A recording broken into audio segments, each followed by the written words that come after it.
নমস্কার বন্ধুরা, Tanuja kitchen with village ফুডে আপনাদের সকলকে স্বাগত। বন্ধুরা, আজকে আমি চলে এসেছি আপনাদের সামনে নতুন আরেকটি রেসিপি নিয়ে। আজকে আমি শুধুমাত্র একটা ডিম দিয়ে দারুণ একটি রেসিপি করে দেখাবো। একটা ডিম দিয়ে যে এত সুন্দর রেসিপি হয়, আপনারা রেসিপিটি না দেখলে বিশ্বাস করতেই পারবেন না। দারুণ টেস্টিও হয় খেতে, আর বানানো খুবই সোজা। এই রেসিপিটি করার জন্য সবার প্রথমে আমি একটা ডিম নিয়েছি। এটা হাঁসের ডিম নিয়েছি, ডিমটা অনেক বড় দেখুন। তো এইভাবে ডিমটাকে ফেটিয়ে নিচ্ছি। আপনারা চাইলে মুরগির ডিমও নিতে পারেন। আজকে আমি করব ডিমের ডেজার্ট বা ডিমের পুডিং বলতে পারেন। ডিম আর দুধ দিয়ে বানাবো। দেখুন, এভাবে ডিমটাকে ভালো করে ফেটিয়ে নিতে হবে। তাছাড়াও এই রেসিপিটাকে কিন্তু অনেকে ডেজার্ট বলে, ডিমের লাশ অমলেট বলে, কিংবা ডিমের পুডিংও বলতে পারেন। এবার দেখুন বানাচ্ছি কীভাবে। ডিমটাকে একটা কাপের মধ্যে ঢেলে এইভাবে মেপে নিলাম। মেপে নিলে একটু সুবিধা হবে। সেই কাপ মেপে আবার দুধ দিতে হবে এর মধ্যে। যতটা পরিমাণে ডিম ঠিক ততটা পরিমাণেই দুধ দিতে হবে। দুধটাকে আমি আগেই জাল করে নিয়েছিলাম। এবার দুধ দিয়ে দিলাম সেখানে সেই পরিমাণ মতো, দিয়ে সবগুলোকে একসাথে ভালো করে ফেটিয়ে নিতে হবে। আর এর মধ্যে দিয়ে দেবো এখন চিনি। 3-4 টেবিল চামচ মতো চিনি দিয়ে দিচ্ছি। মিষ্টিটা আপনারা পরিমাণ মতো দিতে পারেন কম বেশি করে। আর দিয়ে দিচ্ছি আমি এখানে 1/2 টেবিল চামচ মতো এলাচ গুঁড়ো। এলাচ গুঁড়োটা দিলাম, ডিমের যে কাঁচা গন্ধটা থাকে সেটা কিন্তু আর থাকবে না। এলাচ গুঁড়োটা দিলে খেতে ভালোই টেস্টি হবে। অনেকেরই ডিমের কাঁচা গন্ধ সহ্য হয় না, যেমন আমারও কিন্তু ডিমের কাঁচা গন্ধটা খুব একটা ভালো লাগে না।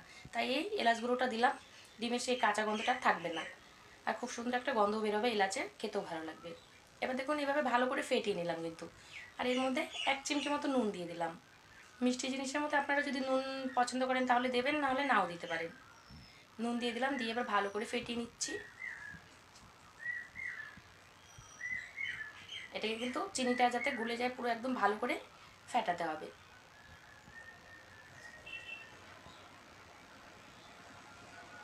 এইভাবে ভালো করে আমি ডিম আর দুধ, চিনি এগুলোকে একসাথে ভালো করে ফেটিয়ে নিলাম। এরপরে একটা বাটি নিয়েছি, বাটির মধ্যে আমি তেল ব্রাশ করে নিয়েছি। এবার আমি সেই বাটির মধ্যে ডিমের যে ব্যাটারটা বানিয়ে রাখলাম ডিম আর দুধের, এটা এর মধ্যে ঢেলে দেবো।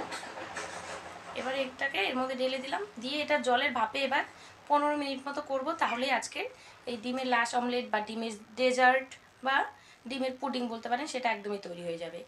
দেখুন, এবার কড়াইয়ের মধ্যে এরকম একটা ফুটো ঝাঁঝরি গামলা নিয়েছি, ওর উপরে আমি এবার ডিমের বাটিটাকে বসিয়ে দেবো। বসিয়ে দিয়ে এটাকে ঢাকা দিয়ে 15 মিনিট মতো জাল করছি, তাহলেই ভালোভাবে তৈরি হয়ে যাবে। এবার আমি ঢাকা দিয়ে দিলাম আর জাল দিচ্ছি 15 মিনিট মতো। দেখুন ফিরে এলাম 15 মিনিট পরে, একদমই তৈরি। এটাকে ঠান্ডা করে এবার এইভাবে সাইড দিয়ে একটু ছুরি দিয়ে চেপে চেপে এটাকে একটা প্লেটের মধ্যে উল্টে নিলাম, বের করে নিলাম। দেখুন দেখতে কত সুন্দর হয়েছে, খেতেও কিন্তু দারুণ টেস্টি হয়েছে ডিমের ডেজার্টটা। বাচ্চা থেকে বড়রা সকলেরই খুবই পছন্দ হবে, আর বানানো তো খুবই সোজা। আর এই জিনিসটাকে কিন্তু এখন গরম গরম খেতে অতটা ভালো লাগে না। এটাকে একটু কিছুক্ষণ ফ্রিজে রেখে বা ঠান্ডা করে যদি কিছুক্ষণ পরে খান, খেতে কিন্তু দুর্দান্ত টেস্টি হয়। এবার আপনাদেরকে এভাবে কেটেও দেখাচ্ছি। দেখুন খুবই সুন্দর নরম সফট হয়েছে, খেতেও দারুণ টেস্টি।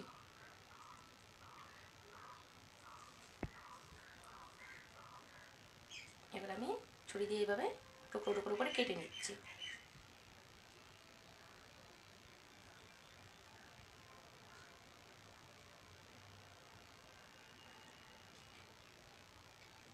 এভাবে ছুরি দিয়ে টুকরো টুকরো করে কেটে নিলাম। বন্ধুরা, আজকের রেসিপিটা আপনাদের কেমন লাগলো? ভালো লেগে থাকলে ভিডিওটাতে একটা লাইক করবেন, কমেন্ট করবেন, আমার চ্যানেলটিতে কিন্তু অবশ্যই সাবস্ক্রাইব করবেন। আর আপনারাও একদিন এরকম করে ডিমের ডেজার্ট বা ডিমের পুডিং একদিন এইভাবে বানিয়ে খেয়ে দেখবেন। আশা করি আপনাদের খুবই পছন্দ হবে, আর বাচ্চা থেকে বড়রা সকলেরই পছন্দ হবে, খেতে দারুণ টেস্টি হয়। বন্ধুরা, আজ আমি আসছি, আবার আপনাদের সাথে দেখা হবে নেক্সট ভিডিওতে। আপনারা সকলেই ভালো থাকবেন, সুস্থ থাকবেন, আর এরকম ডিমের ডেজার্ট একদিন বানিয়ে অবশ্যই খেয়ে দেখবেন।